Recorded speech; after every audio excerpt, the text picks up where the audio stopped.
बिस्मिल्लाहिर्रहमानिर्रहीम। अस्सलामु अलैकुम वरहमतुल्लाहि वबरकातुहू। बिलाखिर चीन और रूस के वज़राए ख़ारजा की हालिया मुलाकातों और रूसी वज़ीर ख़ारजा की पाकिस्तान आमद के फ़ौरन बाद ख़ित्ते का मंजरनामा तेज़ी से बदलने जा रहा है। रूस के 10 जंगी जहाज़ों के यूरोप में दाखिले की कोशिशों के बाद रूसी अफवाज अब यूक्रेन के बॉर्डर पर पहुंच रही हैं। माहिरीन के मुताबिक नेटो और रूस के दरमियान जंग छिड़ने का खदशा पैदा होता जा रहा है, जबकि अमरीकी जंगी बहरी जहाज ब्लैक सी पहुंच रहे हैं। इसके साथ ही रूस ने अमरीकी रियासत अलास्का के करीब अमरीका को बड़ा धचका देते हुए फौज को मोबिलाइज करना शुरू कर दिया है। दूसरी जानिब तुर्की की जेर सदारत इस्लामी ममालिक का D8 इजलास तलब किया गया था, जिसमें इस्लामिक मेगा बैंक और लोकल करेंसियों में तिजारत और डॉलर को खैरबाद कहने के लिए फौरी लाहे अमल अपनाने का ऐलान किया गया है, जिसे मौजूदा सूरत हाल में उभरता हुआ इस्लामी ब्लॉक भी कहा जा रहा है। इसके साथ ही chairman joint chief of staff general Nadeem Raza का दौरा तुर्की इंडिया और ग्रीस पर भारी पड़ता जा रहा है। हाल ही में इंडियन मीडिया और ग्रीक मीडिया ने प्रोपेगेंडा करते हुए कहा है कि तुर्की अफगानिस्तान में नेटो को रिप्लेस करने जा रहा है, जिस पर पाकिस्तान तुर्की को सपोर्ट कर रहा है, जबकि तुर्की पाकिस्तान से बदले में एटमी हथियार लेकर खिलाफत बम बनाना चाहता है। सूरत हाल आखिर किस जानिब जाती जा रही है? मजीद तफसीलात में जाने से पहले असलियत टीवी को सब्सक्राइब करते हुए बेल आइकन पर क्लिक करें ताकि हर आने वाली वीडियो का नोटिफिकेशन आपको बर वक्त मिल सके। नाज़रीन इकराम, रीजन में रोज बरोज सूरत हाल बदलती जा रही है। रूसी वजीर खारजा सरगई लारोफ के दौरे पाकिस्तान के नतीजे में अहम फैसले सामने आ रहे हैं। रूस ने पाकिस्तान को स्पेशल मिलिट्री इक्विपमेंट देने का वादा कर लिया है, जिसे इंडिया को वाज़ेह पैगाम कहा जा रहा है कि अगर इंडिया ने अमरीकी अलायंस ना छोड़ा तो रूस पाकिस्तान से डिफेंस कॉपरेशन बढ़ाने पर मजबूर हो जाएगा। जबकि लार्जर पिक्चर में देखा जाए तो इस वक्त चीन और रूस ने मुख्तलिफ महाज खोलना शुरू कर दिए हैं। गुज़िश्ता दिनों साउथ चाइना सी में चीन के खिलाफ नेटो अफवाज को मुतहरिक करने की कोशिशों के साथ ही चीनी वजीर खारजा और वजीर दिफा ने मिडल ईस्ट और यूरोप के हंगामी दौरे किए थे, जिसके बाद रूसी वजीर खारजा सरगई लारोफ चीन पहुंचे थे, जहां पर चीन और रूस ने मगरिब के खिलाफ माशी पाबंदियों के अलावा मिलिट्री फ्रंट्स पर साथ लड़ने का ऐलान किया। इसके बाद ये खबर आ जाती है कि रूस के 10 के करीब जंगी जहाज और बमबार तैयारे यूरोपीय ममालिक की सरहदों की जानिब बढ़ रहे हैं, जिस पर नेटो के कई ममालिक की एयरफोर्स को हाई अलर्ट किया गया। ये वो वक्त था कि जब इससे पहले सुइस कनाल की बंदिश का वाकया भी रोनुमा हो चुका था, जिस पर रूस ने यह बयान दिया था कि नॉर्दर्न सी रूट यानी कुतुब शुमाली का रूट अब दुनिया को इस्तेमाल करना होगा, जो कि रूस से गुजरता है। इसके बाद रूस ने यूक्रेन के बॉर्डर पर मिलिट्री को बिल्डअप करना शुरू किया, हजारों फौजियों को यूक्रेन के बॉर्डर पर पहुंचाना शुरू किया। दूसरी जानिब आर्कटिक रीजन जो कुदरती वसाइल से मालामाल है, वहां पर भी रूस ने एडवांस वेपन टेस्ट करना शुरू कर दिए थे और अमरीकी रियासत अलास्का के करीब कई मकामात पर मिलिट्री को तैनात करने का आगाज किया। यानी चीन और अमरीका के दरमियान लड़ाई का फायदा रूस पूरी तरह उठाना चाहता है और यूक्रेन से लेकर कुतुब शुमाली तक मिलिट्री बिल्डअप करके रूस 2 मकासद हासिल करना चाहता है। एक ये कि नेटो ममालिक रूस पर से माशी पाबंदियां हटाएं, दूसरा ये कि सोवियत यूनियन की साबका रियासतों को अपने अंदर वापस जम करने के लिए दबाव डाला जाए। रूस की इस वक्त पूरी कोशिश है कि साबिक सोवियत रियासतों को रूस की मातहती में फिर से दे दिया जाए या फिर इन्हें यूरोप से दूर रखने के लिए दबाव डाला जाए। यही बुनियादी लड़ाई इस वक्त यूक्रेन में हो रही है। यूक्रेन जो रूस और यूरोप के दरमियान बफर का किरदार अदा कर रहा है, अगर यूक्रेन रूस के हाथ चला जाता है तो यूरोपीय ममालिक की सालमियत को खतरात लायक हो सकते हैं। इसीलिए यूक्रेन इस वक्त नेटो ममालिक को मदद के लिए पुकार रहा है। यूरोप को रूस से इसलिए भी खतरा है कि एक जानिब ब्लैक सी में तुर्की वाक़ है, जो कि एक मजबूत नेटो का मेंबर मुल्क है और वहां से रूस का नेटो पर हमला करना तकरीबन नामुमकिन है, जबकि दूसरी जानिब यूक्रेन मौजूद है। अगर रूस यूक्रेन को अपने हाथ में ले लेता है तो यूरोप और रूस बराह रास्त टकराव का खतरा पैदा हो सकता है। इसीलिए नेटो चीफ ने यूक्रेन के सदर को फोन करके कहा है कि आप नेटो को मदद के लिए आवाज दें ताकि हम नेटो को रूस के खिलाफ मुतहरिक कर सकें। जबकि यूक्रेनी सदर का कहना था कि अगर यूक्रेन को नेटो का मेंबर बना दिया जाता है तो यूक्रेन में जारी लड़ाई का फौरी खात्मा हो सकता है।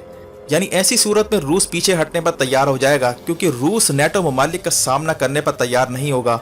लेकिन इस पर रूसी सदर ने धमकी दी है कि अगर यूक्रेन को नेटो में शामिल किया गया तो यूक्रेन का बतौर रियासत खात्मा हो जाएगा।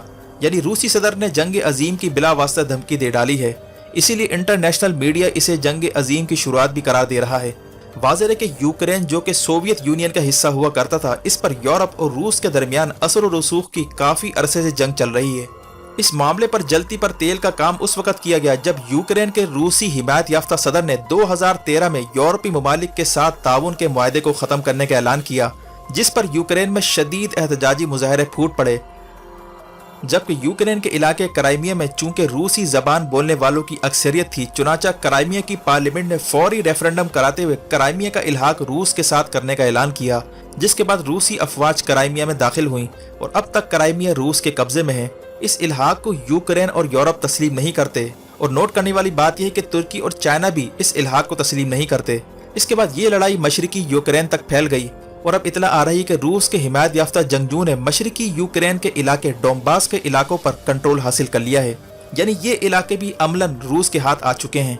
रूस पर यह भी इल्जाम है कि इसने रजाकारों के भेस में अपनी फौज दाखिल कर रखी है और रशियन बॉर्डर से बेतरपे असला सप्लाई किया जा रहा है। हाल ही में यूक्रेन के सदर ने डोंबास के इलाके का दौरा किया, जिस पर रूस ने धमकी दी है कि अगर रूस के हिमायत याफ्ता बागियों के खिलाफ ताकत का इस्तेमाल होता है तो रूसी फौज यूक्रेन में दाखिल हो सकती है। यानी यूक्रेन के खिलाफ कार्रवाई करने का ऐलान करके रूस ने यूरोप के खिलाफ महाज खोलने का ऐलान कर दिया है। अब सवाल यह पैदा होता है कि इसका पाकिस्तान से और खित्ते से क्या ताल्लुक है। नाज़रीन कराम, इस वक्त तुर्की, रूस और यूक्रेन ये तीन ममालिक हैं जो ब्लैक सी में वाक़ हैं। रूस जिस तरह सोवियत यूनियन एम्पायर की बहाली के लिए कोशा है, वहीं तुर्की ऑटोमन एम्पायर की साबका रियासतों में असर और रसूख की बहाली चाहता है और चीन भी अपने असर और रसूख के लिए सेंट्रल एशिया को बेल्ट एंड रोड का हिस्सा बनाना चाहता है। और इस सूरत हाल में यूरोपीय ममालिक का ख्याल है कि तुर्की रूस के बढ़ते असर और रसूख के आगे बंद बांध सकता है, इसीलिए यहाँ गेम काफ़ी पेचीदा होती जा रही है। सेंट्रल एशियाई ममालिक यानी तुर्कमानिस्तान, उज़्बेकिस्तान, किर्गिज़स्तान, कजाकिस्तान ये वो ममालिक हैं जहाँ तुर्की और नस्ल आबाद हैं, इसीलिए लैंग्वेज, तहजीब और नस्ल की बुनियाद पर तुर्की इन ममालिक को अपना हिस्सा समझता है। जबकि रूस का ख्याल है कि चूंकि ये रियासतें सोवियत यूनियन का हिस्सा हुआ करती थीं, इसीलिए इन ममालिक पर रूस का हक है और इन ममालिक में रूसी जबान बोलने वालों की बड़ी तादाद भी रहती है। चुनाचा रूसी वजीर खारजा सरगई लारोव जो पाकिस्तान पहुंचे थे, इनकी ये कोशिश थी कि अफगान तालिबान और पाकिस्तान से ये गारंटी हासिल करें कि वो सेंट्रल एशियाई ममालिक और इनके मामलात से अपने आप को दूर रखेंगे और सिर्फ इनका मतमय नज़र अफगानिस्तान और इससे मुतालिक मामलात रहेंगे, क्योंकि रूस को अंदेशा है कि सेंट्रल एशिया में रूस के खिलाफ तालिबान तर्ज की तहरीक सर उठा सकती है। इसीलिए अफगानिस्तान का इशू बराह रास्त सेंट्रल एशिया के मामलात से जुड़ता जा रहा है। जबकि मास्को और कतर इन ममालिक में अफगान अमन मुज़ाकरात भी नाकामी का शिकार हो चुके हैं। अब अगली मीटिंग इस्तांबुल यानी तुर्की में हो रही है। अफगान तालिबान और हिज़्ब इस्लामी के चीफ गुलबदीन हिकमत यार और नॉर्दर्न अलायंस ने तुर्की पर एतमाद का इजहार कर दिया है। तुर्की में अगर अफगान अमन मुज़ाकरात कामयाब हो जाते हैं तो तुर्की के लिए सेंट्रल एशिया का रास्ता खुल सकता है, क्योंकि अफगानिस्तान में जितने भी धड़े हैं उनका तुर्की के रोल पर इत्तफाक हो चुका है और इसी दौरान नेटो की कमांड भी तुर्की को मिलने जा रही है। इसीलिए जनरल नदीम रजा के तुर्की के दौरे में इस पर भी बातचीत की गई, जिस पर इंडिया और ग्रीस ने भरपूर प्रोपेगेंडा शुरू कर दिया है। ग्रीक और इंडियन मीडिया का कहना था कि chairman joint chief of staff general Nadeem Raza का तुर्की का दौरा इंतहाई तशवीश का बाइस है। पाकिस्तान, तुर्की और चीन इन तीन ममालिक का इत्तेहाद बन चुका है। इनके दरमियान जदीद टेक्नोलॉजी शेयरिंग का मुआहदा भी तय पा चुका है, जबकि तुर्की अफगानिस्तान में नेटो को भी रिप्लेस करने जा रहा है और पाकिस्तान तुर्की के साथ स्ट्रेटेजिक मुआहदे के बाद बहरे रूम के लिए खतरा बन चुका है। ग्रीक और इंडियन मीडिया ने यहाँ तक कह डाला कि तुर्की पाकिस्तान से एटमी हथियार लेकर खिलाफत बम बनाना चाहता है ताकि खिलाफत उस्मानिया की बहाली की राह हमवार हो सके। असल में इंडिया पर यह बात वाज़ेह हो चुकी है कि अफगानिस्तान में तुर्की और पाकिस्तान के इश्तराक से इंडिया और इसके हम नवाओं का रोल ख़त्म होने जा रहा है और ग्रीस को खतरा है कि जिस तरह आज़रबाईजान को फतह दिलवाई गई, इसी तरह तुर्की पाकिस्तान का इश्तराक बहरे रूम में खतरा बन सकता है और साइप्रस पर होने वाली लड़ाई में ग्रीस को बहुत कुछ खोना पड़ सकता है। इसी तरह तुर्की अगर मिसाइल टेक्नोलॉजी हासिल कर लेता है तो यूरोप इसके निशाने पर आ सकता है। इसीलिए मगरबी ममालिक इस बात पर कन्फ्यूजन का शिकार हैं कि वो तुर्की को सपोर्ट करें या रूस को, जबकि इसी अवस्था में मगरबी ममालिक की ये कोशिश है कि वो तुर्की और रूस को लड़वाने की कोशिश करें। इस मकसद के लिए अमरीका तुर्की से यह दरख्वास्त कर रहा है कि वो इसके बहरी बेड़ों को कनाल से गुजरने की इजाज़त दे ताकि रूस को यूक्रेन में दखल अंदाजी से बाज रखा जा सके। इसीलिए इस्तांबुल कनाल पर हालिया दिनों में बड़ा तनाज़ा खड़ा हो गया था। यूक्रेन के सदर अब तुर्की का दौरा भी करने जा रहे हैं ताकि तुर्की से ड्रोन तैयारे लेकर रूस के हिमायत याफ्ता बागियों पर हमले किए जाएं। ये वो चीज़ है जहां तुर्की अहम रोल प्ले कर सकता है। रूस के पास तुर्की के मोहलिक ड्रोन का कोई मौसर तोड़ नहीं है। अगर तुर्की यूक्रेन को ड्रोन दे देता है तो ये गेम चेंजर साबित हो सकता है। यूक्रेनी सदर के दौरे से कबल तुर्की के सदर तैयब उर्दुगान ने रूसी सदर पुतिन को फ़ोन करके यूक्रेन की हालिया सूरत हाल पर बात की है ताकि रूस को यूक्रेन के मामले से पीछे हटने पर मजबूर किया जाए। यानी जिस तरह रूस ने अर्मीनिया को सपोर्ट किया था और फिर नगोर्नो काराबाख हाथ से निकलने पर फौरन फौज उतारने का ऐलान किया ताकि अर्मीनिया का तहफ़्फ़ुज़ किया जा सके, इसी किस्म का खेल तुर्की भी खेल सकता है। तुर्की यूक्रेन को ड्रोन दे देता है तो रूस प्रेशर में आ सकता है।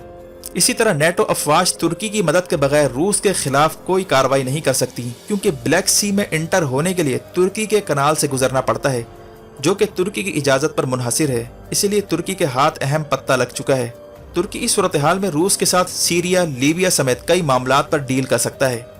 दूसरी जानिब हाल ही में तुर्की की ज़ेर सदारत D8 ममालिक का अहम इजलास तलब किया गया था। D8 असल में 8 इस्लामी ममालिक पर मुश्तमिल प्लेटफॉर्म है, जिसमें तुर्की, पाकिस्तान, बांग्लादेश, मिस्र, इंडोनेशिया, ईरान, मलेशिया और नाइजीरिया शामिल हैं। तुर्की और पाकिस्तान इस D8 ममालिक के इजलास को रीजनल ब्लॉक में कन्वर्ट करने की कोशिश कर रहे हैं। तुर्क सदर तैयब उर्दुगान ने इस इजलास में अहम ऐलान किया है कि फौरी तौर पर डॉलर को छोड़कर लोकल करेंसी में तिजारत का मुसवदा तैयार किया जाए और डॉलर से निजात हासिल की जाए और इस्लामी मेगा बैंक की बुनियाद रखी जाए, ताकि मुस्लिम ममालिक को तरक्याती फंड्स मिल सकें, जिस पर तमाम ममालिक ने इत्तफाक किया है। इसीलिए इस इजलास को मुस्तकबिल का इस्लामी ब्लॉक भी करार दिया जा रहा है, जो रीजन में बड़ी तब्दीली का बाइस बन सकता है। और मौजूदा कशीदा सूरत हाल में D8 ममालिक का इजलास अहमियत इख्तियार कर चुका है। वीडियो देखने का शुक्रिया। अपना और गिरदनवाह के लोगों का ख्याल रखें। फी अमानिल्लाह।